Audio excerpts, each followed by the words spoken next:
Warner Bros. Looking to reset the DC expanded universe, movie universe. I tell you what, this is one EU I'd like to Brexit from. After the failure of Justice League, and obviously when we talk about Justice League, we'll get onto that. I thought that's when they should reboot it. They shouldn't do another movie featuring, any of the characters, or obviously not the characters, but the actors in the DC universe. Just start it all again, just because it's gone down the shitter pan, whatever. So just restart. Why not? It's not like you have to keep on going with this. You can just take a break and then restart it all again. Yeah. I don't know. I have to go back to my lizard theory, Luke. I mean, you remember my lizard theory? Yes, I remember the idea that these people who have these insane positions of power are just so incompetent that they must actually be lizards.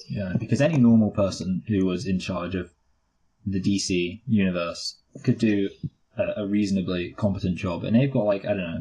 I mean, maybe we just don't live in a meritocracy, Luke, but I just can't accept that. Wow. That's a big claim. I need to believe that every single person who's in a position of power deserves to be there. That they're the best for the job. Anyway. I had a cold open, but if you want to... Let's just tell you what, Luke. You do your terrible cold open.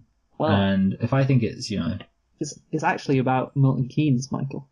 Oh! Yeah, so basically, I've been doing this FIFA career mode, FIFA 19, and I've picked Stevenage, they're my team, who I'm managing, and the only team which is ahead of me in the table is Milton Keynes.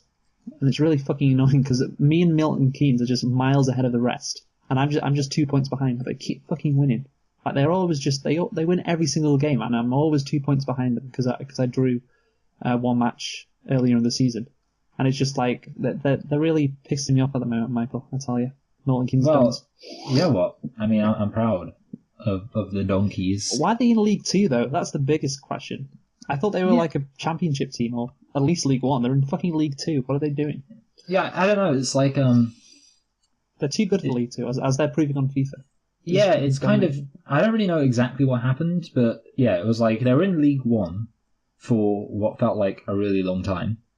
And then they got into the championship around, I don't know. I don't really remember when they got into the championship. I just remember one time being like, oh, Milton Keynes is in the championship, or MK Dons are in championship. And I felt like they were there for a while. And then really they just had a massive nosedive, over the past 2 or 3 years or something. I don't really know why. Yes. Idiots. Yeah, fucking idiots. And you know what it's probably to do with? It's probably that the manager was a lizard. Possibly. So now I've ruined the cold intro because it's necessarily. I mean, I've simultaneously made your cold intro better by bringing in my lizard theory, and yet at the same time now, it's going to be impossible to make it work because the only reason why that lizard comment works is because it's calling back to my possible cold intro. And you mentioned it last week. I know, yeah. So, I know, our loyal listeners will... That's true, our listener. Loyal listener will know, yeah. Yeah. Anyway, I'll do the actual intro now. Okay.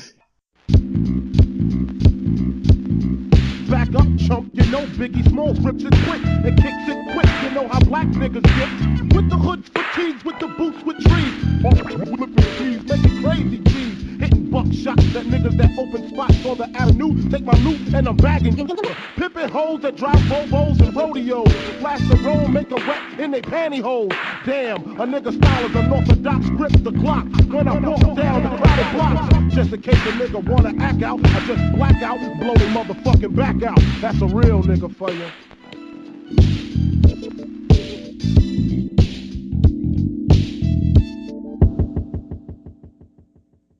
Hello and welcome to Selection Effect, the movie review podcast where we look at films that have come out relatively recently at the cinema and see if they still hold up upon a second watch. I am your host, Michael, and I'm joined as always by my co-host, Luke.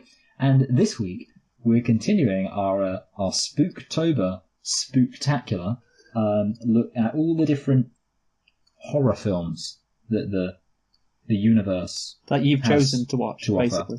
Yeah, that we've chosen to watch.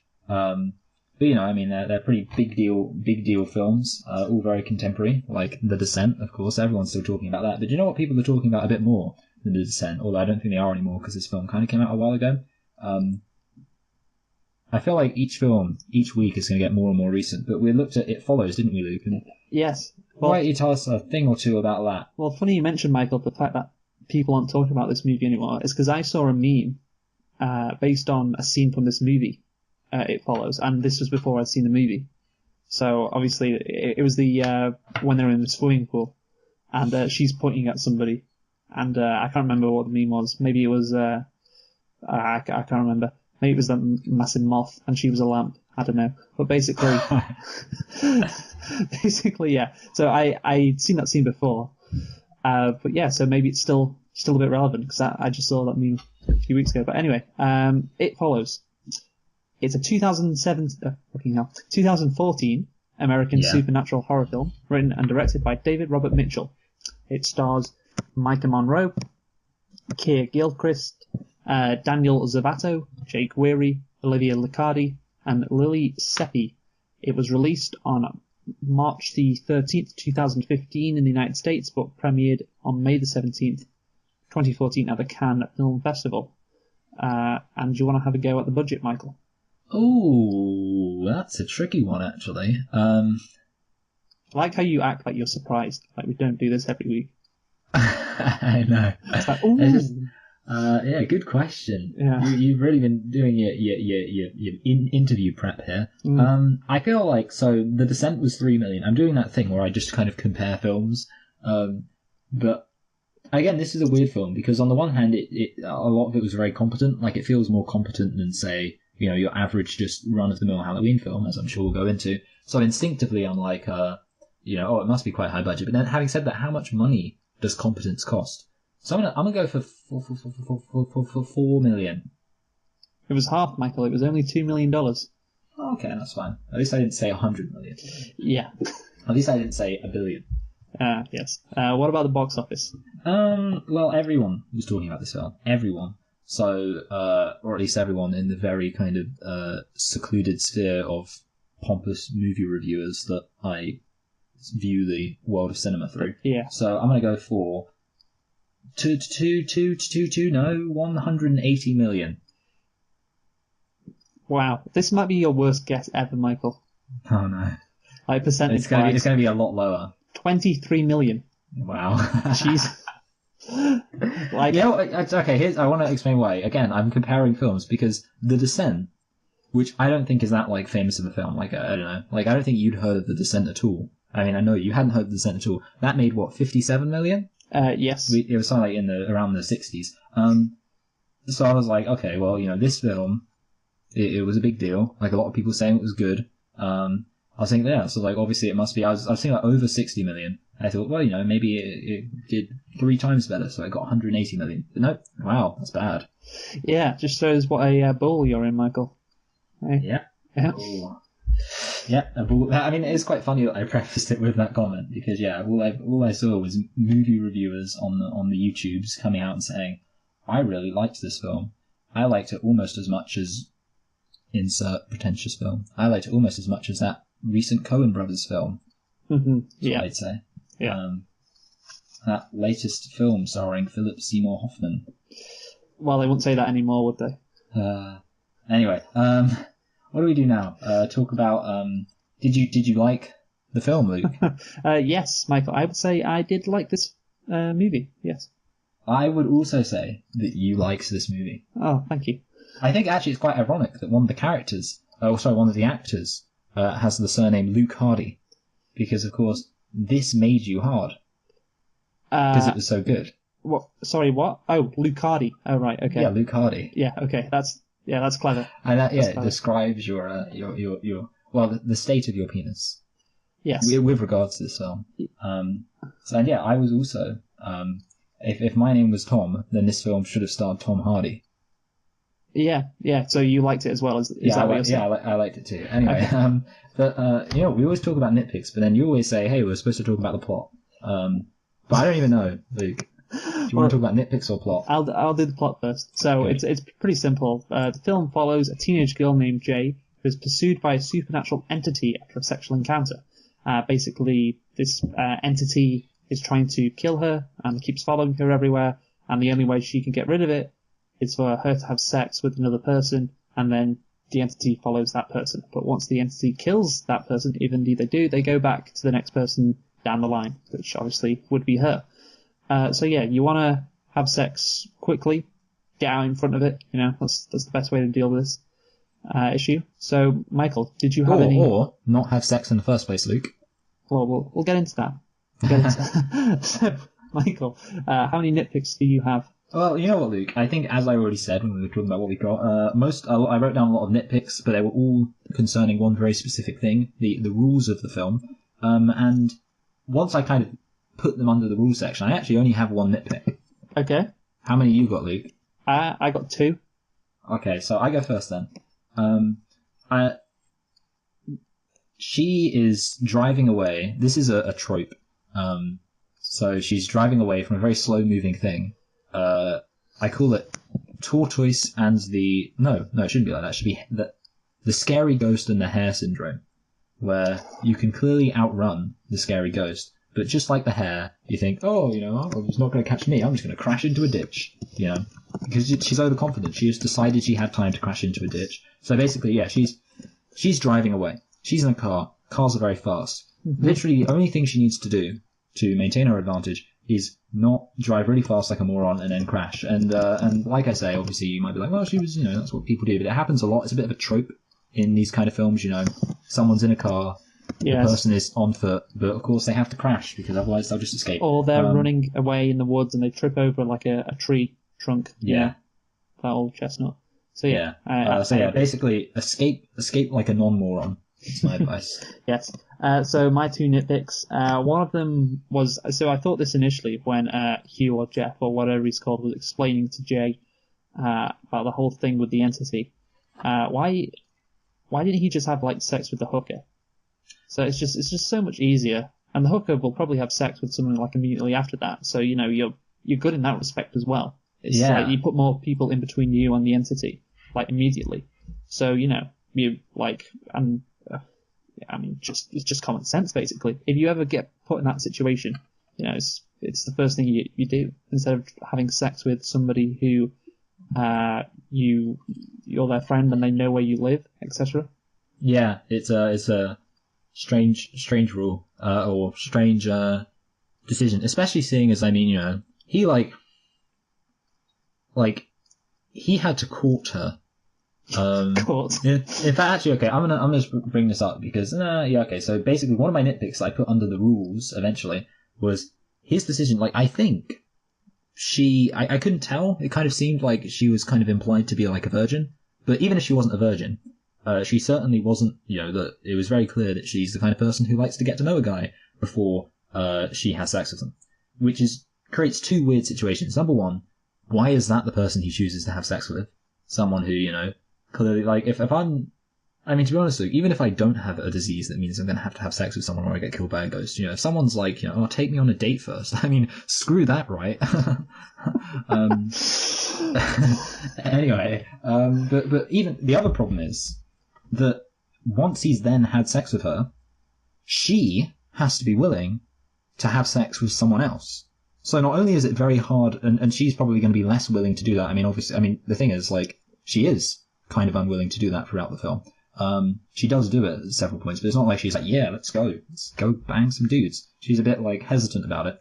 And again, so not only was it like hard for him to have sex with this girl because she's not that keen to, just have casual sex, but because she's not that keen to have casual sex, it's not a cut and dry decision for her to just be like, okay, just going to go bang some other guy now. So yeah, basically he should have banged a hooker or at least just a very promiscuous girl, and then he saves money. Yeah. Anyway, I hijacked your nitpick there. You did. 100%. What's your next one? Okay, next one is just this one when it happened, I just sighed. So basically, it's at the end of the movie when Paul is pointing the gun at the entity, and Yara, one of the friends of Jay and Paul, stands behind. She can see he's got a gun and he's pointing in that direction, and he's ready to fire, and she just doesn't move out the way. He just stands right in the middle, of his gun. She had a good 5 seconds to just move to the side, so she doesn't get shot. But no, she just stands there and gets shot. Yes. That was great. That was really fantastic. That's a funny one, because as I was telling you before we started, well, not before we started recording, it doesn't matter, but I was watching this with my dad, because of course, we like to watch horror films together and often comment on them as we're watching them, and yeah, we both, I didn't write that down because I was distracted, but I think that's one of the problems actually with like me and Nitpicks, is that a lot of the time when I see stupid things, I'm kind of so distracted by the stupid thing I forget to write it down. I'm just like, oh, of course. Yeah, but I literally, when I was watching that, I said out loud, what a stupid woman. Yeah, I was thinking, like, the real horror is people with poor gun safety. Oh, definitely. I was thinking. And did you see that kid's trigger discipline? Oh god. Thing is, I didn't want it to happen, because I was like, just like a second before it happened, I was like, oh, he's not going to shoot her. Oh, he has. It's like, you could tell it was coming, and in this movie, characters aren't usually that dumb. I think it's not like a crappy horror movie. So yeah, that was a bit disappointing, that moment. But yeah, anyway, that's our nitpicks done. Shall we get onto the plot? Or the premise? Well, we'll go on to the premise first. So I guess the first thing that needs to be said is this is an interesting premise, isn't it? Very, very interesting. I think it's a genius idea for a horror movie. So it's like scary, also mysterious at the same time, and you constantly can get scary scenes. Like throughout the whole movie, like you can get scene after scene which doesn't rely on like jump scares and like other cheap tricks like that. And yeah, I think it's not a case of like the monster shows up and like nothing after that is scary because you've seen the monster, like how we talked about last week with the Descent. Yeah, with the like, Descent, yeah. You could argue like each time it turns up it gets scarier. Obviously we'll get into Scariness later, but yeah, I just think I agree. It's a brilliant idea, and if executed competently, it can make a great horror movie like this one was. Yeah, I also think it was. There's kind of two aspects to the premise. The first one is the fact that you're being constantly pursued by something. That's the first aspect, and I think that's the aspect that is like the thing that's good. Especially or particularly good, because like you say, it means you can get loads of scary stuff out of it. The second aspect is, of course, the dimension of it being like an STC, a sexually transmitted curse, where you have to spread it to someone else, or else you have it and you spread it to someone else by having sex with them. Yeah, I do wonder if the idea came from like the guy, what's he called, Robert Mitchell, who got an STD. Yeah. And I just thought, this could make a good horror movie. Or maybe one of his friends got AIDS, which is less fun. Because that's the thing, like, obviously what's the sexually transmitted disease that kills people? It's AIDS, isn't it? Yeah, I was kind of thinking about AIDS when I was watching it. It's like, there was a moment where I was thinking to myself, I don't remember why actually, there was something that was happening that made me kind of think the film seemed a bit old, like as if it was set in the past. And there was a moment well, it was set in the past. When was it set? Well, I assume it was the 80s or the 70s because of the TVs. Oh, see, I was thinking that too, but there's a problem with that. When she's reading, there's a girl and she's reading something like off a flip phone. Or I don't know if it's a phone, but it's a very small portable device. Oh yeah. So my theory, because that's why I think it was actually the films that made me think that, and I was like, yeah, I don't know. It didn't seem.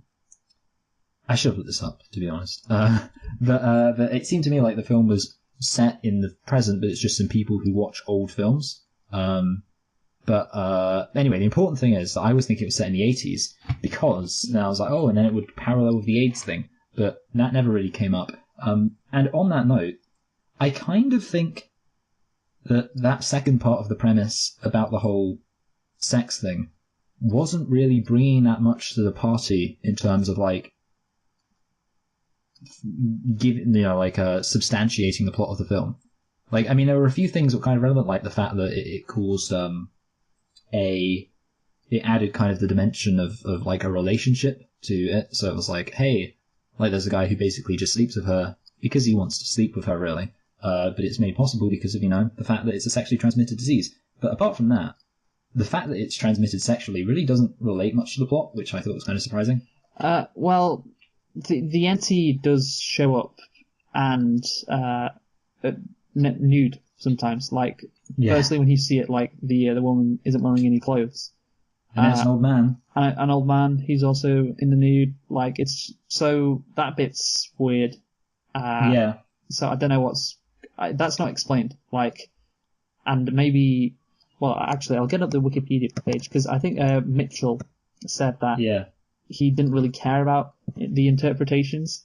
Like he said, I'm not personally. Well, that's what all directors say. That's what they're just like. Oh, do it. Well, it's interesting when here's the quote: "I'm not personally that interested in where it comes from. To me, it's the dream logic, that sense that they're in a nightmare, and when in a nightmare, there's no solving the nightmare." And basically, like, he doesn't care really about the film's symbolism and all that stuff, which, it's. I mean, like, I'm not sure. Maybe he just thought it was a cool idea. It was like, oh, how do we get this thing to follow people? I don't know. They have sex with each other. Like, because it can't be like they just touch each other. It's got to be more than that. Okay, then they just have sex with each other. And there might not be a message behind it. But certainly when you see the entity, like, following people around and they're taking the body of somebody who's naked, it's like, okay, well, what does this mean? And when Greg dies, like, the entity he gets banged by his own mum. So the entity's his mum, and he jumps on top of him and he grinds on him, and it's like, okay, so is this how it kills people, by having sex with them? It's very, very confusing, which I kind of want to talk a bit about in the plot. The thing is, like, one of the recurring things that I thought about this film was like a general sense of, like, it's good, but then it's kind of a bit confusing, which makes it a bit, like, not as good in a way, but maybe we'll get into that. Okay, so I had the rules. Yeah, the rules. Let's get onto the rules. So, first of all, obviously there are all sorts of things I was wondering, like, the first one is, does it matter if you use a condom? Like, I wanted to know this. Because I was thinking to myself, like, this whole time, like, normal people, when they have casual, well, maybe not normal people, but cautious people, when they have casual sex, use a condom. And I would assume that most people in this context, especially seeing as when she originally had sex with him, she was just having sex for the sake of having sex. So presumably there'd be a condom in use. But I'm surprised, like, none of them are like, hey, should I use a condom? Should I not? Because, it's sexually transmitted.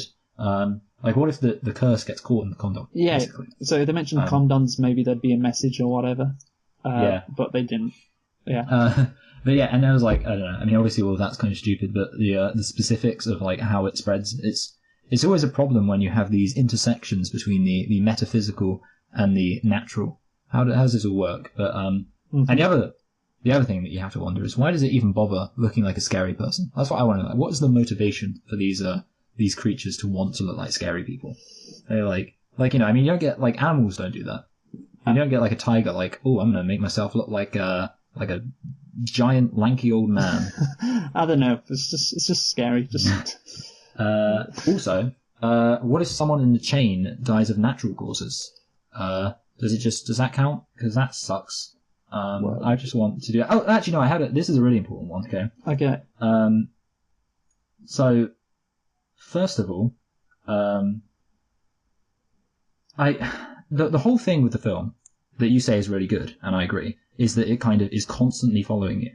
So, and that's kind of like a scary idea. It's literally the definition of, you can run but you can't hide. Yes. You can get as far away. But the problem with it is that it seems really inconsistent for a few reasons. Number one, because sometimes they travel really far, and yet it kind of reaches them quite quickly. Like, for example, at the beginning of the film, there's a woman who she's being chased by it. She drives from dusk until pitch black, and then it catches up with her.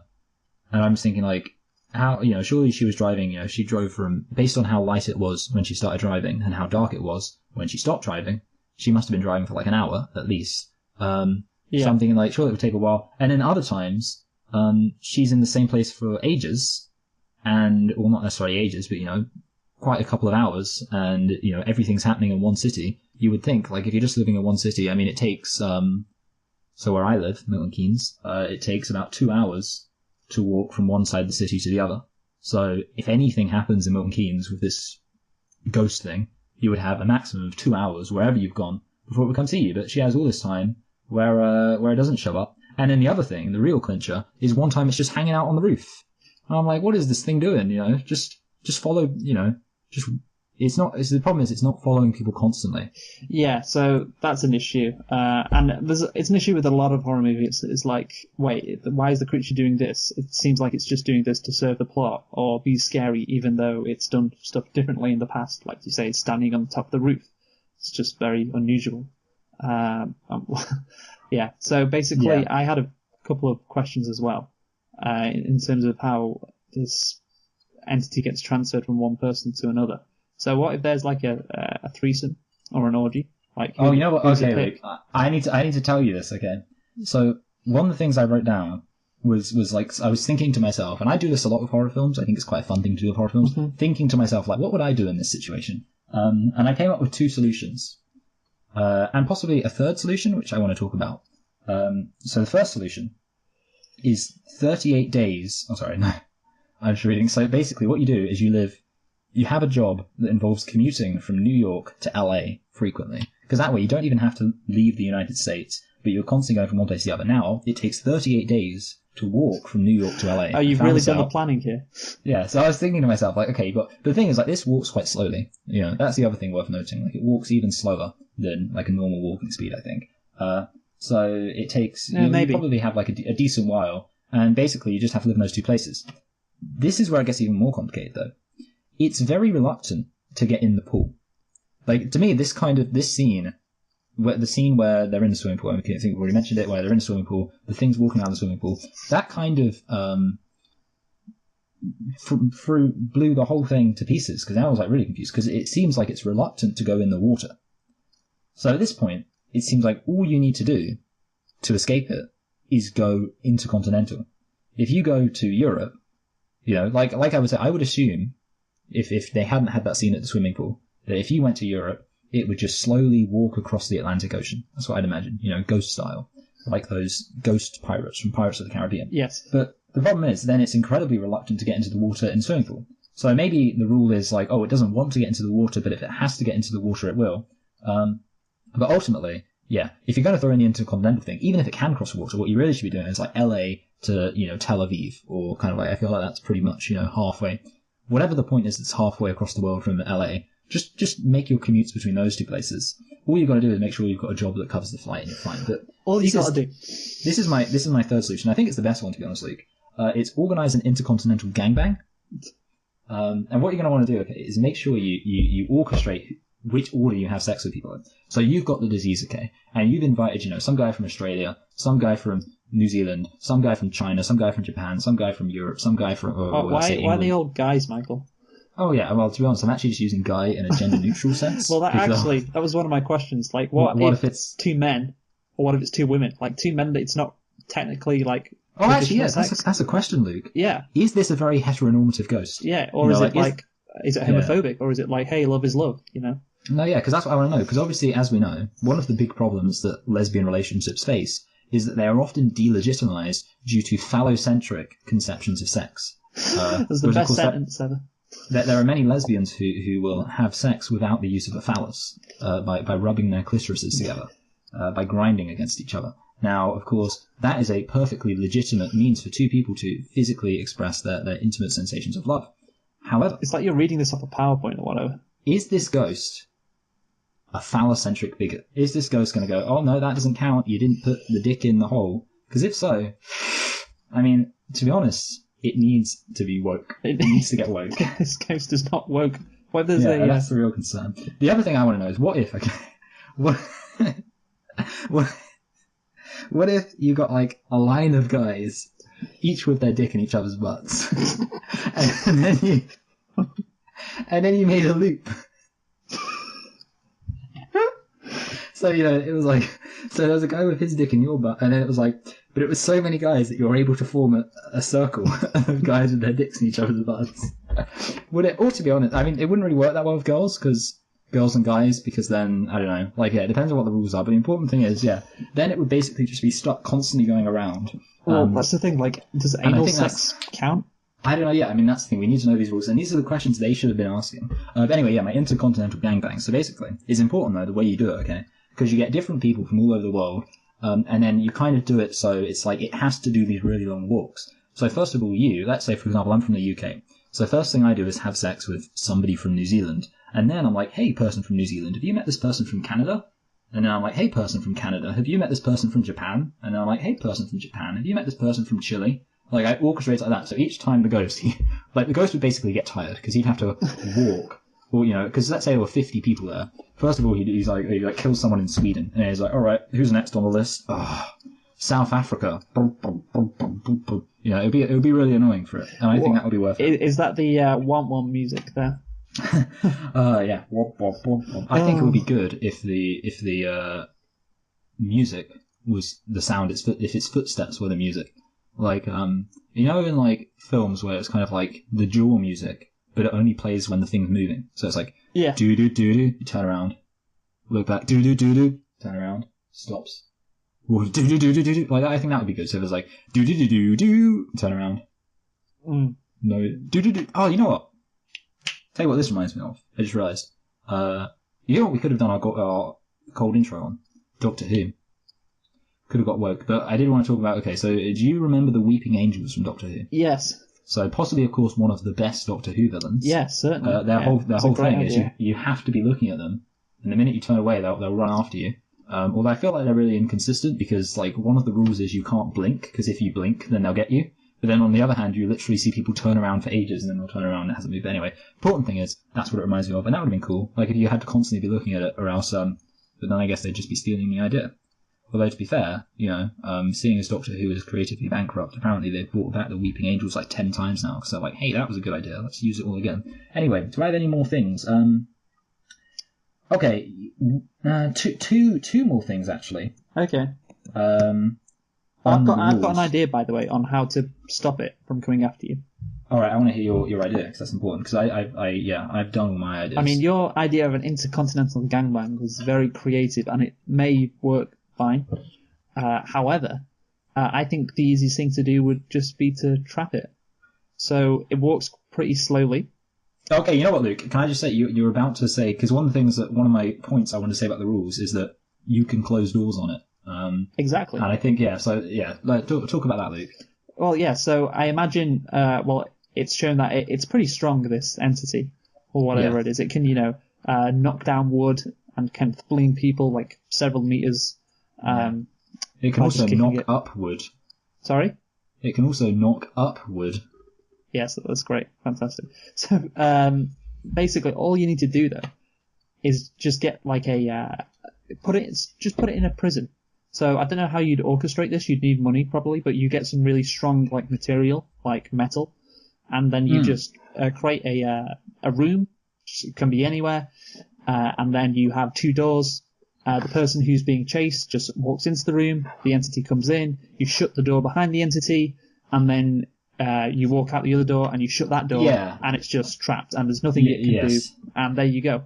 I mean, the thing is, like, obviously it requires some money. Like, you'd need some money to get the materials, but it could be done. Like, if everybody who'd been affected by this just banded together and it's like, right, okay, let's just sort this out. Let's just kill this or trap this entity so it can't kill us anymore. I'm sure they could manage to figure it out. Speaking of people being affected by this, I'm surprised that like this isn't news in this fictional universe. Like, unless this is a very kind of recent phenomenon, you would think that there would be this huge backlog of people saying like, hey, I'm being stalked by a load of people. Like, even the people who didn't know about it would be like, hey, I'm being stalked by people, and then next thing they know, they're found dead. Like, there would be this huge just load of people who have reported being stalked by just massive groups of people, and then suddenly they're dead, and then eventually people are like, hey, this is a bit weird, and then there'd probably even be people who were like, hey, apparently I got this curse, and now it seems like there's something stalking me. You'd think people would be like spreading this information around. It was pre-internet.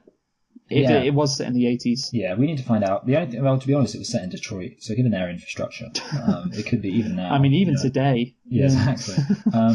I like the bit when they're talking about like going below, like, is it 8 Mile Road? Yeah. Like, hey, we don't go below 8 Mile Road because that's where that Eminem film's set. And of course that reminded me of the Eminem lyric, look at you running your mouth again when you ain't seen a fucking mile road south of 10. But more importantly, your point about how this ghost is very weird. I don't know if it is a ghost. I mean, like, I guess it's a ghost. Well, I've just been calling it an entity because that's how the Wikipedia description describes it as. An entity. Okay, entity. This entity, it's got some titties. This entity is limited by like physical barriers, which is a really weird like restriction and kind of like a hilarious one because it literally does just mean you just need to. I mean, for example, here's another thing. Like, what if you just froze it? Like, what if you just locked it in a freezer? Would it freeze? Or just lock it in any area where it can't get out. What Yeah, about what if about- you go what about to? fire? Yeah, that's what I was thinking. What about you go to like a volcano and there's spitting lava, and you get dropped in the middle of the lava, and it has to walk through the lava to get you. Like, Yeah, I mean, what happens then? This leads to the more fundamental point, which is that this being quite possibly can literally just be killed by being shot in the head. So I don't know, apparently it hasn't got down to the bad side of Detroit. Because I'm pretty sure, if it was there, you're just, following someone, do. Oh, God. Yeah. Yeah, I can imagine that, in the white neighborhood, when everybody's trying to be polite. It's like, hello, can I help you? And it's it just kills you. But as soon as it goes south, it's like... I'm not going to do the accent, but you get what I'm... I also was considering doing the accent, but realised it would be important. You know what I think this is actually... What this is showing is that this is why there should be more segregation between... more integration between white middle-class communities and the urban African-American poor community. Because if that was the case, if she, instead of sleeping with, Vanilla McWhiteface, had slept with, some black guy from South Detroit, then that ghost would be dead because he would have shot it. So yeah, great, wonderful. So basically, what I'm saying is this film is promoting race mixing, and that's fine because we're not racist. Yeah, and it buys into your whole conspiracy theory. The Jew lizards, I believe, is what you said. Yeah, the Jew lizards. Yeah, that's the next level. It's like not only they're lizards, but they're Jewish. I mean, it makes sense. Yeah. Because obviously lizards are related to dragons, and dragons like gold. Steen. Wow. Anyway, I want to talk about the plot though. Okay. Too. So I want to talk about. I've got one thing under plot, but it's also related to the rules. I want to talk about this guy's death. The only guy we see die. Greg. Because, so at the beginning of the film, I'm going to talk about the build-up of my anticipation. At the beginning of the film, you have this woman, she's in trouble, and then she dies, and the way she dies, she's been her bones have been broken, she's been twisted into this weird shape. Yeah. And I'm like, oh man, that's pretty gnarly, dude. And then, I'm like, okay, by the way, can I just say that start was so good. It was a really good start. Yeah, it's very intriguing. You're immediately into it. I do like it when movies do start where everything's quiet and normal, and then characters just burst onto the scene doing something abnormal. It was really good. Yeah. Also, we don't have a section for cinematography because I didn't think about it, but it's all one continuous shot. The scene where she runs out. She's like, it's following me. Well, you were going to talk about music, weren't you? And I was going to talk about music. Talk about technical aspects. Yeah, let's just do that there. Yeah. But but it's really good. It's a great start. Yeah. And I rate it, and obviously she dies in this really kind of horrible, intriguing, morbidly intriguing way. And then the next thing that happens is not the next thing, but the next thing that happens that piqued my interest is the time when the ghost gets really close to her, and it kind of picks up her hair. Because at that point, I'm thinking to myself, okay, this is interesting because clearly the ghost or entity works on a physical level. It doesn't just touch people and they die in some kind of magical way. It actually has to use its physical strength. So I'm thinking to myself, okay, this is great. And then we see it's super strong. Yes. So I'm thinking to myself, okay, so clearly what this entity does is it uses its physical strength to just twist and bend and break somebody's body. And that just seems so cool. I'm like, wow, that's the coolest thing. But now I'm like, okay, I hope someone's actually going to get killed because I want to see somebody die because, we've got this really cool death of, somebody being twisted and da-da-da. And then we've got this showing that she does it with her physical strength, or they, and then this guy, who's kind of been established to be a bit of a bozo, although it's kind of one of those things where it's sort of just he's a bozo because the film says he's a bozo. You can kind of tell from the way the film was being shot that we were supposed to not like this Greg guy. Because I don't know. But, he doesn't really do anything that bad. But then I guess he kind of is bad because I think, the thing is he's like, hey, I'll sleep with you. But it's kind of clear that he doesn't actually think that the monster exists. And then, so he's just doing it because he wants to bang her. But I don't know, you could look at it he could be like, hey, I'm just doing her a favor. Now, obviously, Exactly. he's also getting something out of it.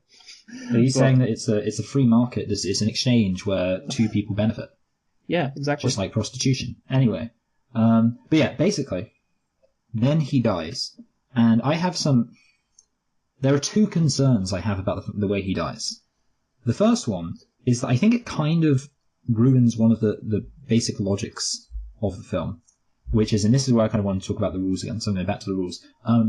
It can kill you the first time you see it. And I think this is a bit of a problem for the rules of the film, because for the main character, she gets, a couple of really good glances where it's obvious that that this thing is coming for her. It has malevolent intentions, and she goes, "Oh crap! There's a thing coming for me. It has malevolent intentions. I'm going to run away." And she gets a few good couple of those moments before she is at any risk of really being killed.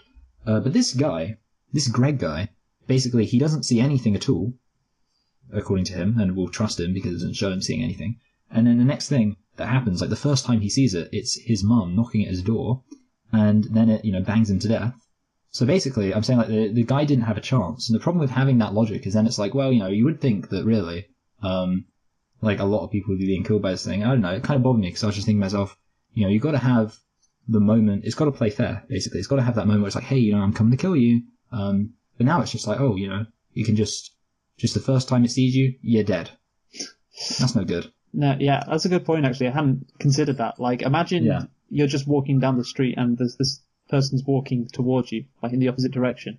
And, like it just all of a sudden kills you. It's like... Yeah, and the thing is, like, because it was his mum, and here's the thing, okay? Yeah. If the entity had impersonated our main character's mum and knocked on her door, she'd have answered it. Like, if that was the first time, so if it was literally the plot of the film was, she sleeps with this dude says, hey, you're going to get in trouble because, there's a ghost. Because she's skeptical at first. She only really believes it. In fact, she doesn't even completely believe it when she sees the old lady, but she kind of believes it so she's like getting very worried so when she sees the old lady coming for her, then she's like, oh no, this is seriously bad. So that's when she believes it, when she sees this old lady coming for her. If it had just been, the first time and it was her mum knocking at her door, she'd be dead. And I'm thinking to myself, well, she's lucky. She's lucky that it was a scary old lady, basically, because Greg wasn't so lucky. Greg, it was his mum, and then she banged him to death. I guess his mum's kind of hot there. But yeah. But of course, the second reason why I have a problem is the obvious thing, which is that it wasn't the death. It wasn't the death I wanted to see, Luke. Yeah, that's a good point. I wanted to see Greg get like his arm snapped in half, and he'd be like, "Oh God!" And then it drags it like it could even be off camera. Like I'm not some kind of crazy Saw fan. Well, just I don't want know. To see people get torn apart, but like just maybe we see like a few things get snapped. It doesn't have to linger on it too long. I'm not into the gross out stuff, but just to establish the real stakes. But instead, basically, he just gets electrocuted and then he's dead. And I'm like, oh, I wanted to see a proper death. Not proper. I wanted to see the death that they teased in the prologue with this tearing apart thing.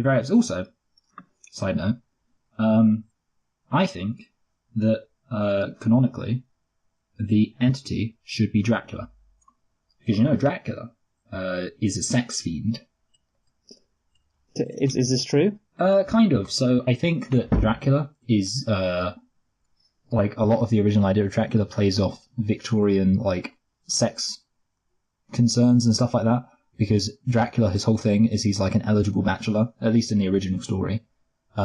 He's an eligible bachelor who shows up in Whitby, the sexiest place in the world. Oh, definitely. All right, well, want some fish and chips? So he shows up in Whitby, and then he seduces the young maids, and then turns them into vampires. And Victorians used to read it and go, "Oh, the eligible bachelors are going to be seducing my lovely daughter. I shan't have it." And that was the real horror. So basically, that's why it should be Dracula, because Dracula, he's always been about sex, really. I was thinking, like, this movie, obviously, could it be used by a concerned parent to show the dangers of sex? It's a weird. I can imagine, like, in one of those evangelical Christian areas in, like, the south of the United States, and they put this movie on as their sex ed talk, just to show, like, now this is what happens when you are not abstinent. It's like the episode of Family Guy where Peter decides to become abstinent, and also everyone starts having sex in each other's ears. Oh yeah. Love that one. It's called Prick Up Your Ears. Yeah, there's a good joke in that, actually. It's once you go black, you go deaf. You go deaf. Yeah. Yes. Oh, that's clever. Yes. But yeah, so... Yes. I mean, well, I don't know. Like, it's one of those weird things because, obviously, you would think, like, there's already something that can kill you if you have a lot of promiscuous sex. I mean, it's not very likely to kill you because, you know, this isn't the 80s, but, you know, there's already problems attached to having unprotected sex, and especially now in America, where abortion is going to become illegal soon, and the only way to get rid of a pregnancy is going to be through having a lethal back alley abortion. It's even worse now. So that's what the film should be about. Or you could just go to Canada. Yeah, or you could just go to Canada. But, you know, I mean, like, it's like the poor people in Northern Ireland who have to go all the way over to London to get an abortion. Imagine that. Like, what a terrible holiday. Yeah, it's crazy, actually. Like, when you think about America, abortion's been illegal, and actually in our country, because Northern Ireland's actually part of the country that we live in, like, part of our country, abortion's still illegal. We don't talk about Northern Ireland. No, it's like the ginger stepkid. Yes. Yeah. But anyway, the other thing is, like, it's kind of surprising to me that the film, I mean, this is, again, like, I've already kind of said this, that the fact that sex is how the disease is spread or the curse is spread doesn't really play that much into the plot. And I'm kind of just going to kind of repeat that point and say, it's kind of surprising that the film doesn't, I mean, I'm not necessarily, for example, suggesting that I would expect this Hollywood director to be an abstinence-only kind of person, because I think that's very unlikely. As we all know, Hollywood is generally quite left-wing, but, maybe, for example, it could be like you'd expect it to be a commentary on so maybe the bad guy is abstinence-only, and, you know, the ghost wants to stop people from having unprotected sex or something like that. You'd think, like, the fact that it's spread by sex would be relevant, but yeah, I think it's literally just they picked a way of spreading it out of a hat. They were just like, how's it going to spread? So it's kind of funny that, I mean, obviously, I don't know, I mean, how crazy are people? I don't think anyone's going to be like, hey, don't have sex or else this ghost will get you. But maybe it's one of those things where, like, subconsciously, because, like, people used to tell fairy tales, which of course are generally quite scary because they're about witches and stuff, to, like, scare their kids into doing things. Like, there's the ghost who eats children who don't behave. Yeah. And there's Krampus. Krampus eats you if you don't behave. Krampus eats you. So God basically punishes you. Yeah, God punishes you. Although if you've read Job, Luke, then you'll know that God doesn't just punish bad people, and that's a very simplistic understanding of God's justice. Nah, I don't care for Job. Oh, that was an Arrested Development reference. I'm sorry. Oh, really? Okay. Yeah. That's anyway. So I have two more things to say about the plot. Okay. What do you have to say, Luke, for yourself? I don't really have to say. I just want to talk about actually the setting. Maybe this comes under plot. I just think, like, middle America, 1980s. Yeah. Young white teenager. My fucking dog's Oh, it's your dog, isn't it? Right. Sorry. I'll be back in 2 seconds.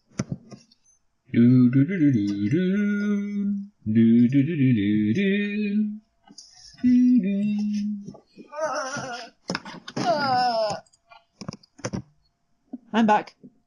Anyway, I want to say some things about the plot, and let's see if I can remember them. Okay, yeah, so 2 things. One of which is bigger, so I'm going to say the first one first. Okay. The ending felt kind of anticlimactic to me, and it's not because, it was an ambiguous ending, obviously. It wasn't an ending, it wasn't a conventional ending, and I don't have a problem with that. The reason why I think it felt kind of anticlimactic is because there was, 3 levels of ambiguity.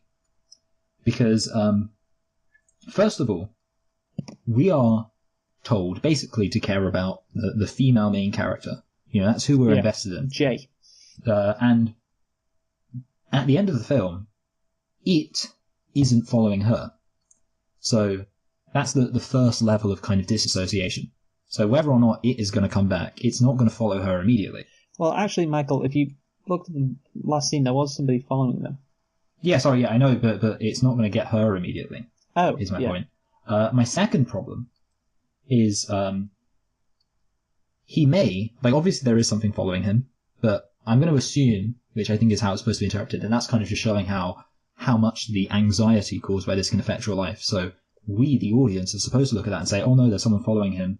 or following them, that's a concern. But then the flip side is, of course, we already have there's a good scene, which I do want to point out, where, what's the name of the guy? Hugh. Hugh sees somebody walking towards him. He's like, oh my God, are you guys seeing? He's like really scared. Like, did you see that? And they all turn around like, yeah, we see her. And it's kind of like, it's a bit funny, but also it kind of is really effectively, well, it's like good in a whole load of ways, but it really effectively demonstrates the way that this causes an enduring horror in the person's life, because they're constantly anxious. So I'll assume that bit at the end is supposed to be kind of like, it could be it following them, but more likely it's just a random person, and we as the audience are supposed to empathize with the enduring horror because we're thinking, oh no, it could be someone following them. Anyway. That's a good point. The second level of ambiguity is he went to bang some hookers at the end, I assume, because he drives past some hookers, he looks at them. So, and I would assume that's a pretty foolproof plan. I mean, you mentioned you should go bang hookers. Oh, definitely. Yeah, everyone should bang hookers. So he went to bang some hookers, so they've got it, and ultimately that's probably going to go quite a way away. The thing is, I would think like hookers, they would, because even if the guys, because obviously they're going to give it to guys, maybe the guys who get it are going to die. But even if the guys are going to get it, it seems like it takes about 4 days, because based on what we see, for it to get you. Like, even in the case of Greg, who, it got the jump on him, it seems to just give you a 3-day head start. Like, it doesn't go after you immediately. So with that in mind, I would assume that being a hooker, you don't take long weekends, I mean, maybe you do take a weekend, maybe you do Saturday, Sunday off, but you'll be back there on Monday, which means that as soon as it is on them, they're already going to have banged someone else. So they're basically, even if it gets back to them because the people they've slept with don't sleep with anyone else, they're just going to spread it on someone else. So I would think that's a pretty solid plan. So again, it's not actually that concerning because, it's with the prostitutes. It's going to be a fair way down the line. And then all of that is not even taking into account the third level of ambiguity. And this is the thing that I think really kind of makes it especially anticlimactic, which is that they might very well have killed it. There is nothing to imply they haven't killed it, which kind of means, so you're watching it and you're thinking like, okay, so I guess I'm supposed to be like, oh no, it could be really dangerous. And yeah, that kind of works. But the flip side to that is there's all sorts of things that have already been established. Like, there's not really much of a reason to think that they're in that much danger. I mean, obviously you're always going to be in a reasonable amount of danger when you're dealing with some kind of horrible, evil ghost thing. But the flip side of that is it might be dead completely. We have no reason to believe it's not dead completely. Even if it isn't dead completely, it could be stuck in an endless hooker loop. And that's great. That's a great term, by the way. Even if it's not stuck in an endless hooker loop, it's going to get this nerdy bozo first, and then we'll basically be back where we started. So what I'm saying is, even if all three of these insurances that she has fails, at the end of the day, we'll still just be right at the start of the film. I mean, not at the start of the film, but pretty much where the main plot of the film started. So again, like, to me, I was kind of just thinking to myself, all right, well, I don't know. It felt kind of anticlimactic in that sense. Yeah, the ending wasn't the best. Yeah. I'll get up to that when we talk about the scariness as well. Yes, yeah, exactly. And then the final thing I want to talk about is about the plot. And I wrote down to myself, it's a wild goose chase. And specifically it was because they went to track down Hugh. And I was thinking to myself, it doesn't really make sense they're trying to track down Hugh. Because I think it makes sense. Well, I was thinking to myself, because he already told them everything. Like, and I guess it was like he basically, I mean, it was kind of like good in the end because there were a few good scenes out of it. Like, not a few good scenes, but, it was a good scene out of it.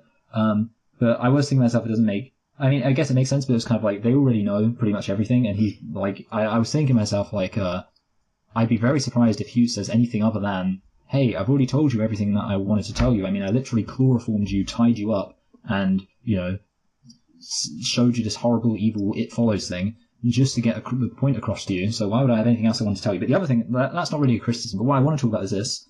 This might not be a criticism. This film didn't do something that a lot of films do. Because I've seen quite a few horror films in my time.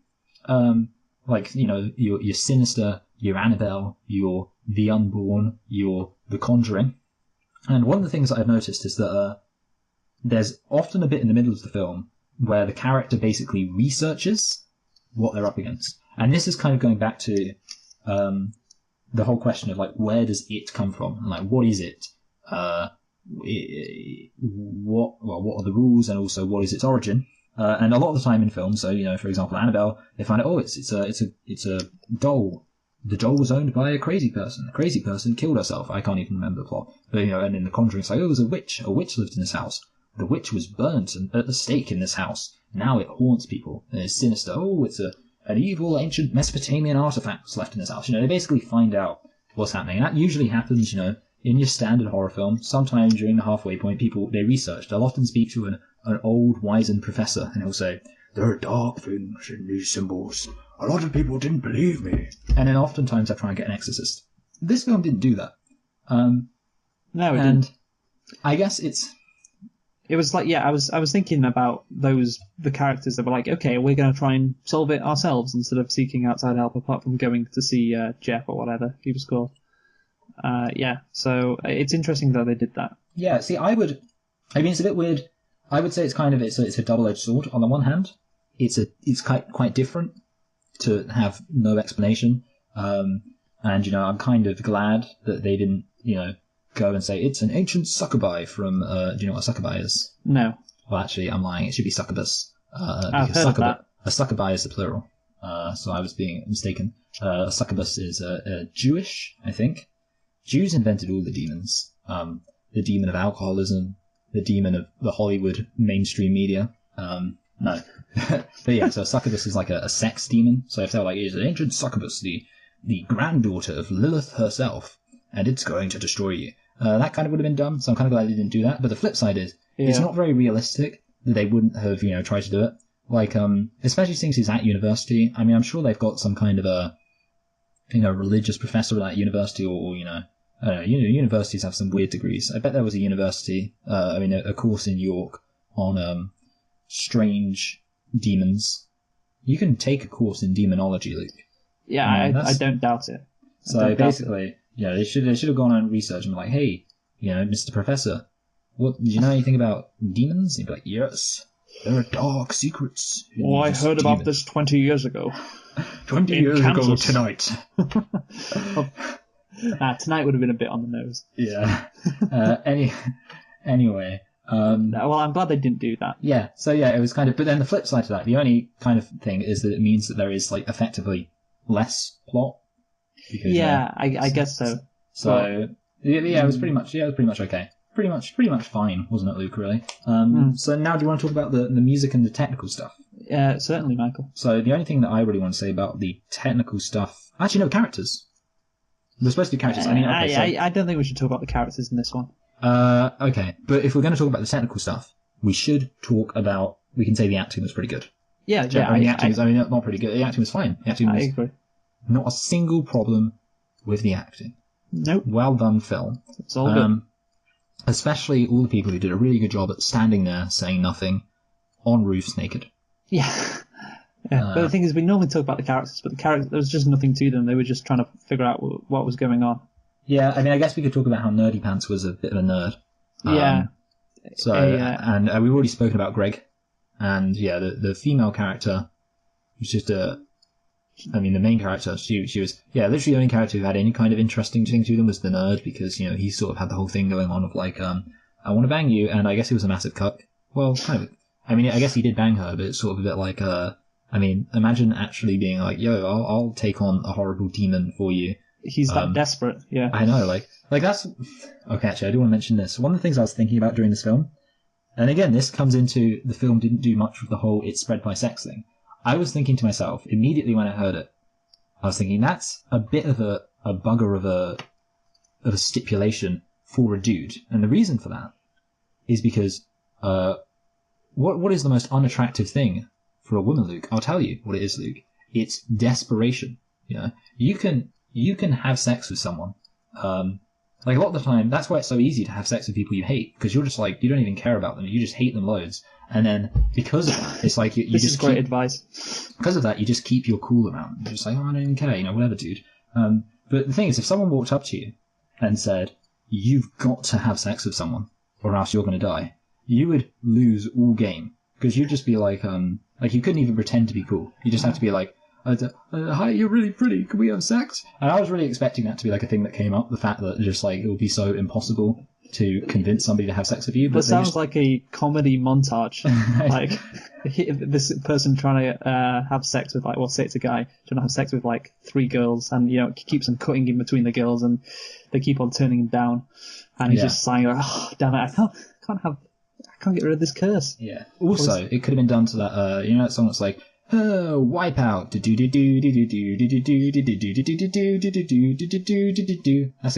montage song. Yes. And it'll be, and it was like have a girl who's kind of just shaking her head silently, like, I mean, I know you can't see that, but you know, whatever. Rolling her eyes. Yeah. Oh. And then it's like a really fat, ugly girl, and she says no. It's like, wah, wah, wah, wah. Great. Anyway, what was I saying? Yeah, so basically that guy. Yeah, so what I'm saying is that the fact that the film is all about sex again, the same. I feel like I've said this criticism at like 4 different points now. You have. But yeah, but in that specific instance, you know, it should have been like, hey, I'm being really desperate. But no point where anyone's desperate because you know you can just get hookers. So maybe this film was actually made by a sex worker exclusionary radical feminist and was made to explain how sex working is, you know, bad. Yeah, maybe. Anyway, so acting was good though. Yeah, acting was good. You wanted to talk about the music though. I want to talk about cinematography too. Cinematography was good. Now I want to talk about the music. So I like the music, and I'll tell you a story, Luke. Yeah. Before I'd seen this film, I was aware of the soundtrack, and I was aware specifically of the song that goes do do do do do do do do do do do do do do do do like that. Yeah. And I just thought that was like a really good horror soundtrack. No, I agree. I love the music in this movie. Yes. I thought there was some really good just music, especially for a horror movie. Yeah. I would say it was great. Like, I mean, you could literally put it in any horror film and it'd be good. But then, okay, I worked something else out, and this is going to be a good segue, as they call it, which was the fact that the music was so good, I think made the film scarier in a very specific way. And I've also realized there's another film that has good music, which is 28 Days Later. Of course, has the do, do, do, do, do, do, do, do. Anyway, so basically, the reason why good music makes a film scarier, first of all, obviously, ambiance, just generally, but creating also suspense, yes. Because if you get a song stuck in your head, which, you know, you can with good music, then you will get the image of that film stuck in your head. So, we're going to talk about scariness in a second, but for example, one of the things I always like to do, I'm a creature of habit, I like to make myself a chamomile tea just before I go to bed. And in my house, I go to bed last, so I walk downstairs, it's completely dark, and then I got do-do-do-do-do-do-do in my head, and I was thinking to myself, okay, that's fucking terrifying. And I couldn't get the song out of my head, and because I couldn't get the song out of my head, I couldn't get the scary imagery and the scary feeling. So the fact that music had been played during scary moments in the film meant that when I got that song in my head, or that tune in my head, I was like scared. So such a chicken. Yeah, I know, yeah. You know what, Luke, though? Calling people chickens is exactly what people do in horror films before they die. You're like, hey, you chicken, you're going to die. And what's that, Danny Zuko? Yeah, Danny Zuko. Tell you what, we need to review Return of the Living Dead, because you love it. Basically, every single character is Danny Zuko. They're like, hey, it's a zombie. What do you think you're doing? Hey, anyway. This guy's trying to gnaw my arm off it. This guy's crazy. Anyway, so basically what I'm saying is that the music, it makes it more scary, and that turns us onto the subject, Luke, of our conclusion, of the scariness. Because I want to repeat that we're reviewing these films in this Halloween month, this month of All Hallows Eve, because it's scary, Luke. We're looking at scary films because people like watching scary films on Halloween. So we have to ask ourselves the question, is this film scary, Luke? Is this film scary? I think, overall the movie wasn't very scary. I think it's quite scary. It's not like hide behind your sofa scary, but it's more like tingle up your spine scary, I think. You know what I mean? Yeah. I've got 4 things written down about why it's scary. But first of all, Luke, I want to clarify that I get scared quite easily, and my proof of that is that to this day, I mean, it was a week ago, but I'm still kind of scared of that picture I sent you. Oh my god. I genuinely, that picture, it's just not even that scary, it's just funny. It's so creepy, man. I don't know. Like, yeah, but apparently, so basically what I've learned is that I'm quite vulnerable to creepiness. Creepiness scares me. So I've got 4 things I want to talk about with regards to scariness. First of all, the least important thing. Apparently, there is some creepy, subtle stuff, but I like this was also, so when we did The Descent, I mentioned how there was creepy, subtle stuff. I don't know. To be honest, I don't know. If you see it, good for you. I didn't really notice anything creepy and subtle. Like, I literally saw somebody who was like, the good thing about this film is that there is all of this subtle stuff going on in the background, and when you notice it, you feel like it's even scarier because you realize that, the movie hasn't drawn your attention to it. It's just something you notice. To be honest, I didn't have any moment like that during the film. So, well, I was just going to say, Michael, the scene where Jeff points at the girl and says, "Does everyone see that?" That right there, that was one where I saw that girl walking from like a mile away. Yeah. And I was like, wait, that girl is walking towards them. Is she the entity? So I was picking up and stuff like that. But go into detail. Yeah. What other stuff? Yeah, I get you. Well, no, the thing is, I don't even know. Basically, that's why I said it was a short point. Basically, all I wanted to say is that, like, if you see it, then it's great. But for me, I think I don't know exactly when I saw that girl. Like, I don't know. I don't remember when she was on the screen. I feel like I probably noticed her I obviously noticed her before he pointed it out, but I'm not sure if I noticed it really, really soon, but whatever. Anyway. I kept on looking in the background. Yeah. Like, just to see whenever they're in public, just to see what was going on. Yes. So yeah, I imagine that, obviously, like I kind of already said, the film kind of fosters in you the anxiety that these people would constantly have, and it does that very effectively. So yeah, basically all I'm going to say is I don't know, like I couldn't be bothered pretty much to just go through the film and look for all these subtle things, but maybe there are more, maybe there are less than we saw, but they exist. So that's kind of interesting. Obviously, if you don't notice them, it doesn't really affect your experience, but if you do notice them, I guess it does. Next one. Creepiness sticks with you. So there are two kinds of scariness in the film. Well, maybe more than two, but I'd say the two main ones are jump scares and creepiness. So a jump scare, by and large, is sudden and yeah, really I think you need to explain a jump scare. Sorry, yeah, but you're really scared, and then afterwards you're kind of just fine because you just got scared. But creepiness can stay with you for ages. Maybe it stays with you just to the end of the film, but it can, days later you can suddenly just think to yourself, if you're in a dark room, like, oh my god, that was creepy. So one of the things I think is really creepy is kind of when, like, something that seems normal is suddenly revealed to be scary. So the really good example of that is the first time we kind of get, well, not the first time, but when they're playing that game, and the game is, hey, you point to someone, you say, who would you like to swap lives with, basically, and the person has to guess who it is that they would like to swap lives with. And it's kind of just a fun game, sounds like a gay old time for the whole family. But suddenly, this guy's like, oh, you'd want to swap places with that girl in a yellow dress. And then she says, what girl in a yellow dress? There's no one standing there. And that is a quintessential example of, I think, supremely executed creepiness, because it's something that right up until he said, when he was saying it, that girl in the yellow dress, it was just like a normal fun thing. Like, hey, it's that girl in the yellow dress. And then she says, what girl in the yellow dress? And suddenly it's like, oh god, that's scary. Wouldn't you agree? No. Well, you know what, Luke? I think what we've established is that your opinion on scariness is just like your opinion on funniness. Okay, I don't get scared that often. And that right there, it wasn't like scary. It was interesting. It was like, oh, what's going on here? That's the kind of stuff that intrigues me. That's why I like this movie, not just because I said this movie wasn't that scary, but it was just intriguing. And also, obviously, it did get a bit scary. And that's because, like we said before, the scariness kind of builds up as you go throughout the movie. The stalking aspect really, really helps. You can't get away from it. It's constantly there with you, this entity thing.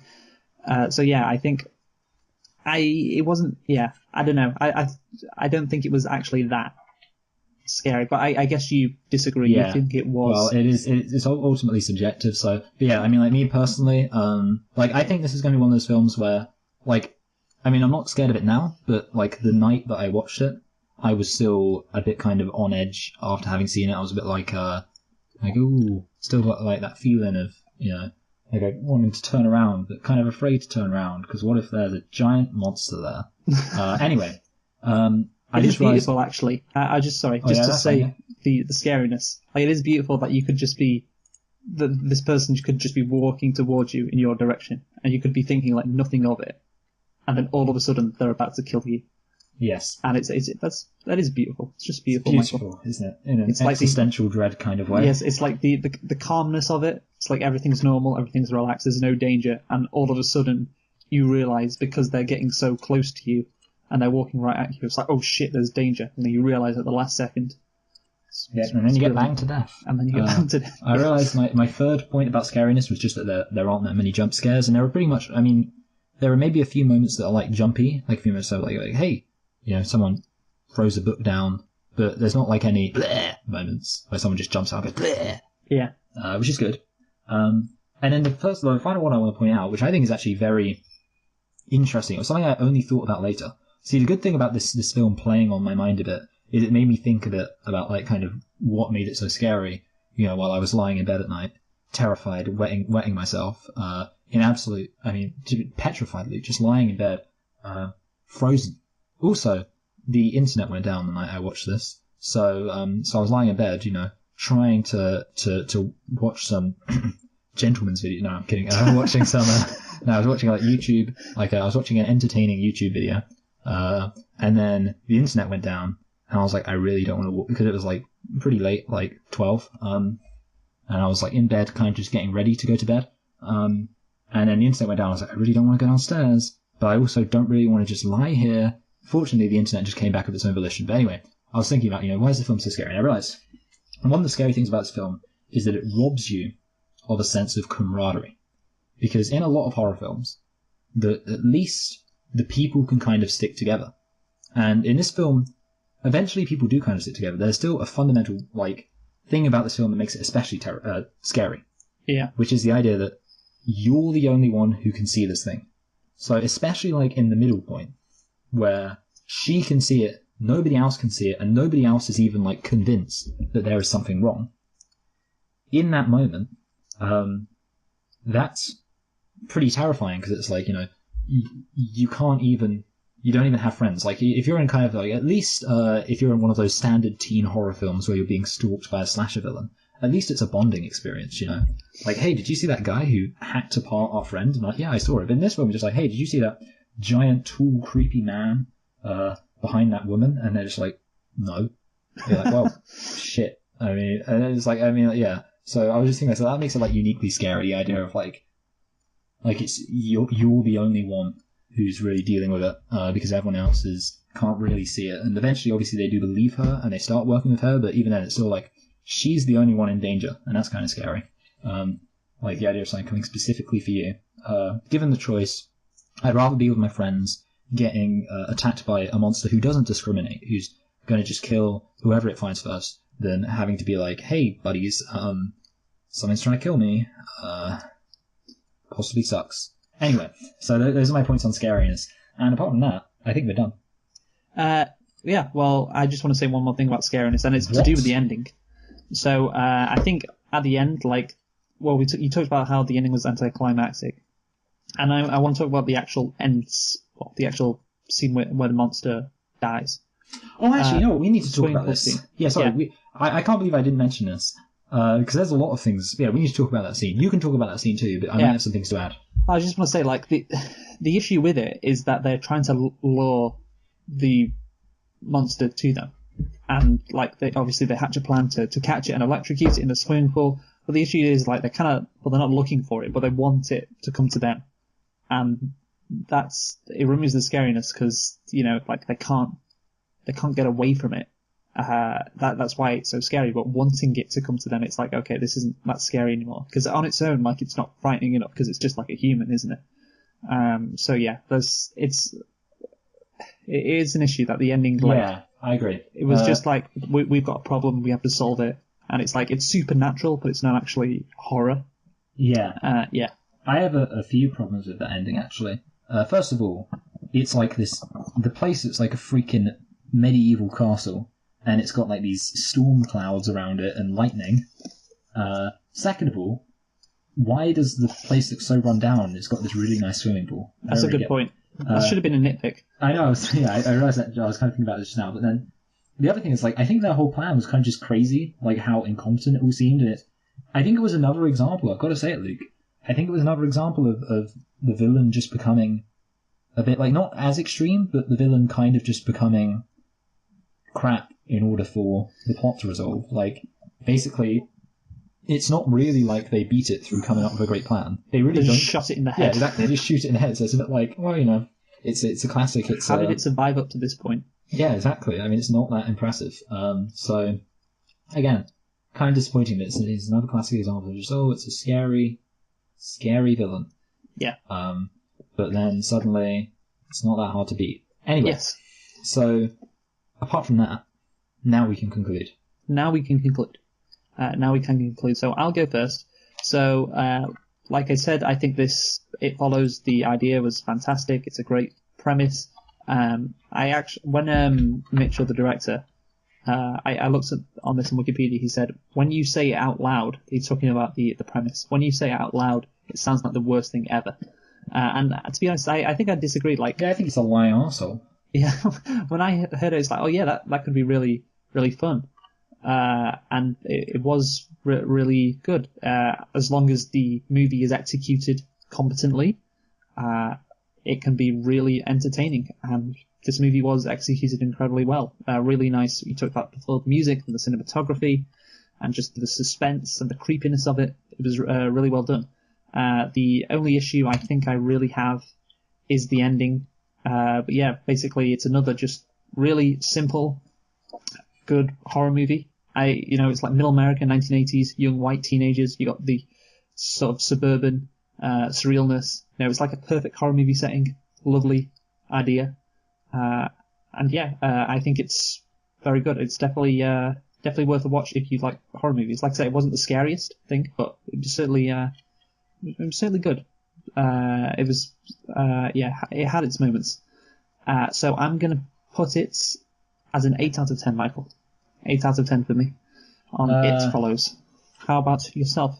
Yeah, I think this film was good, but I think it had some problems. I think the main problem was that a lot of the plot kind of felt a bit disjointed. It didn't feel quite as tight as I would like it to be because there was not much of a flow. It just felt like it kind of went to one place and then they hatched a terrible plan and then it was dead and then they came up with all sorts of different schemes to get rid of it and then at the end it was like, but it might still exist. And I was a bit like, okay, I mean, it was good, but it wasn't the best thing Isn't that I've what ever you seen. want from a plot? Like you said before, it was like the epitome of you can run but can't hide. Yeah, I mean, and that's just what it is. It's just this thing chasing them. It was good. I guess the problem was the inconsistency with it wasn't like it was just constantly chasing them. It was like, okay, well, sometimes that's an issue, but I'm talking about the overall plot. The overall like concept definitely was really good, and I guess like the overall idea was good of like the plot, but it was just kind of the way it was like it didn't feel like the way the film was made completely cohered with what I would expect from the premise. Like from the premise, I would expect, constantly just having to move all the time. But sometimes they're just like, hey, let's just hang around here. One time she falls asleep on like the bonnet of her car. And I'm like, do you not even want to, get in the car? Yeah, that's a good point. And also, actually, I do think the car crash. I want to talk about the car crash because I think the car crash was an example of the problem with this film because it was kind of completely pointless. There was really no reason why she got involved in the car crash because she crashes and the next thing she wakes up and the thing didn't even catch her. And it's kind of weird the thing didn't catch her. But then, like, she just ends up in hospital. So it's kind of like a lot of the things that happened just felt like, a bit strange. But overall, I did still like the film. And I thought it was very well made and very well acted and also scary. And definitely, I would highly recommend it. I mean, it's worth noting, there are only 4 weeks of Halloween, or 4 weeks of Halloween month. I don't know how it all works. We're going to review 4 horror films around Halloween, possibly every single year, maybe slightly less. Every single year. Maybe slightly How long less. are we planning to do this? I don't know, to be honest with you, but if we're doing it next October, we may do 4 other Halloween films, but the thing is, there are a lot of Halloween films that have been made. So ultimately, we're only going to review the very best Halloween films. I don't really want to Or the very worst. Well, see, the thing is, like, I don't... No, of course, like, those bad fun. Halloween films are just boring. That's my problem. Like, I really don't want to review Paranormal. I mean, maybe we will have to review Paranormal Activity because it is so famous. But well, no, they can be bad and boring, or they can be bad and not boring. Yeah, but anyway. So the important thing is, it was pretty good. and it's good for a horror film. But I'm comparing it to all the other horror films we've seen, and it's going to be quite a high standard because this has to reach our 4 horror films that we've reviewed this year. Well, 5 actually, because that's include Get Out. The important thing is, how does this film compare to our other horror films, like, for example, The Descent? And interestingly, going into this, because this film was quite well reviewed, only actually slightly better reviewed than The Descent, going by Rotten Tomatoes and stuff, but still better reviewed. I was kind of thinking, it's going to probably win on a technical level, including, for example, plot and stuff like that, and lose on a scariness level. That was my assumption, because I thought The Descent was pretty scary with the jumps and things like that. But actually, I think it was pretty much even on the technical level.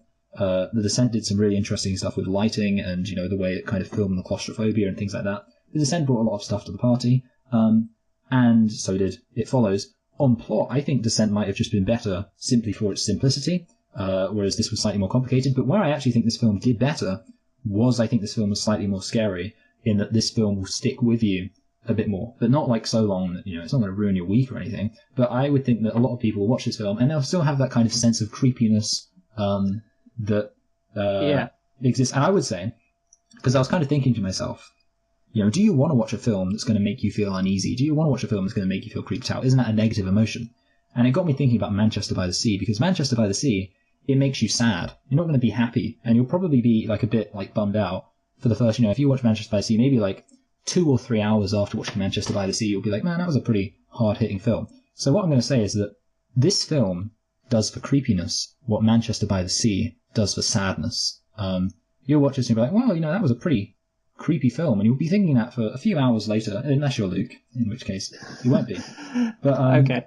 But with all that in mind, I actually did really enjoy this film, and I'm going to rate it above The Descent. I'm going to rate it quite a bit above The Descent. I'm actually going to rate it between Spider-Man, which I reviewed when we did Spider-Man 3, and Deadpool. Incidentally, I watched Deadpool again for the 3rd time just a few weeks ago. No, not even just a few weeks ago, just a few days ago, on Saturday night, just because it was on TV. And basically, that means that my memory of Deadpool is pretty fresh, and I would say, It Follows slightly better than Deadpool. Deadpool's got too many memes in it. Fair enough. Yeah, just if you're going to compare it to The Descent, I'd say this movie is more interesting than The Descent. It's better done than The Descent, and I think it is it's scarier than The Descent. I don't think The Descent is that scary as we talked about. So it's a whole 7 places ahead of The Descent. Yeah, I give Descent 7 out of 10. Give this 8, so it's like comfortably ahead for me. Yeah. So, but what we really need to find out though, Luke, is it good? Well, not it as in this film, nor it as in the antagonist of It Follows, but rather it, the film. So I'm quite excited. To see. That movie was a phenomenon. So let's see if it lives up to the hype. Yeah. So we're going to be reviewing the. Join us next week, where we will be reviewing the remake of the 1990s made-for-TV film based on the adaptation of Stephen King's It. It, yes. It. Which is about a clown. It's the clue in what we're doing next week, Michael's in the title for this. Obviously. Yeah, so It Follows It. Classic. Fucking beautiful. I'm so smart. Yeah, I don't really know. I'm sure that was intentional. I think what happened is you said that you wanted to review It Follows, and you kind of left the pause. I don't know if it was on purpose or not, but whether or not it was on purpose, when we were deciding what we were going to review, I was like, hey, let's review It too. So yeah, you were probably going to mention it anyway, but because why not? But hey, Luke, I'm going to throw out a prediction. Okay. Maybe people will accuse me of being biased though, so maybe I shouldn't do it. But I'm going to throw it out anyway. I think It will be worse than The Descent. That's just my theory. Well, I don't know, Michael. I'm going to get into it with an open mind. Yeah, no, but I was thinking to myself, because what I was just saying about how we're kind of trying to review the very best horror films, or horror films that deserve to be reviewed, not just Saw Part 8 or Paranormal Activity Part 10 or Insidious Part 5, reviewing films that actually deserve to be reviewed, that are unique and original ideas. I think It will probably still be a good film, but I don't know, I've just got this feeling it won't quite have it, ironically. Did you see the trailer, by the way, for It? Because that's the thing, the first time I watched it, it was like, oh, that's scary. And then the second time you watch it, it's just like when you know what's going to happen, it's just like really funny, like See, the clown just appearing. I never watch. Have you seen the made-for-TV film, by the way? No, I have not. Okay, No. I have, and it's not, the made-for-TV film isn't scary at all. But like even like I was a kid, like I would say the made-for-TV film would be like. I mean, this is the case for pretty much all Stephen King films. But like, yeah, if you're watching a film that's based on like a Stephen King book, I'd say like it's like scary for a 12-year-old. It's like kind of Oh yeah. Scooby-Doo Adventure on Zombie Island levels of scary. Where you're like, ooh, that was a bit. Like, it's like a bad Treehouse of Horror episode, like a very scary Treehouse of Horror episode, like the one where there's an evil twin of Bart living in his attic. You know, I mean, maybe you'll think, ooh, I hope I haven't got an evil twin living in my attic, but that's going to be about the extent of it, and that's if you're 12. Anyway, wow. I wanted to say one last thing about the trailers. The trailers, Luke. Okay. So I always find that whenever I'm like a horror movie trailer comes on like as an advert on a YouTube video, it's always at the most inopportune time. Like I'll just be about to go to bed and it will be like I'll be watching, like I say, something entertaining just to kind of lull me off to sleep. A gentleman's video. Yeah. And then the advert will come up and it'll be like, it's coming. And I'll be like, oh god damn it, and I'll just skip it. But yeah, like I don't know, I'd probably watch a horror movie trailer if it appeared during the day, but for some reason some lunatic decided they should only be advertised at night. I don't know if like you are average, Michael, because if I saw a horror movie, I just wouldn't get scared. I'd be like, oh, that movie looks like it's a horror movie, and just move on. I think I'm very suggestible. That's my problem. Like if I see something that's supposed to make me scared, I just get like scared. Like even just scary music, scary imagery. Like usually, I think horror movie trailers aren't scary, but like the fact that it's like putting the idea of scariness, the suggestion of scariness, is enough for me to be like, I don't want to watch that. I want to see, like a happy trailer. Okay, fair enough. Anyway, that's all we've got time for, I think. Yeah. Until next time. This has been a longer one. This has been very long. Well, like we did talk about it a bit at the beginning, but whatever. We only talked about it, so it's going to be about hour 20 probably. Yeah, probably. Anyway, thanks for listening. If you have, well, obviously because you've been hearing this. Anyway, next week we'll be doing it because obviously this week it was. You just said we'll be doing it. That could mean having sex. It could be. I hope I don't get a demon follows me. Anyway, I'm excited to watch. I mean, I don't know, for some reason, even though I'm not like a massive horror fan, for some reason I've been excited to watch these horror films. Maybe it's just because I've got less of a life now. I don't know. For some reason I seem to have for some reason I always had things going on in September, August, like it was some kind of summer holiday or something. Whereas now, I mean, not summer holiday, but like a summer period of various holidays and getting together. You got to meet people. You meet people in August. You have barbecues. You have family. Then it goes to October, and you're just like, well, we've got nothing to do. You might as well just watch a whole load of films. So yeah, well, you're fully appreciating a Spooktober now, I guess. Yeah, I know. Yeah, we're gonna watch it, and it's gonna be great.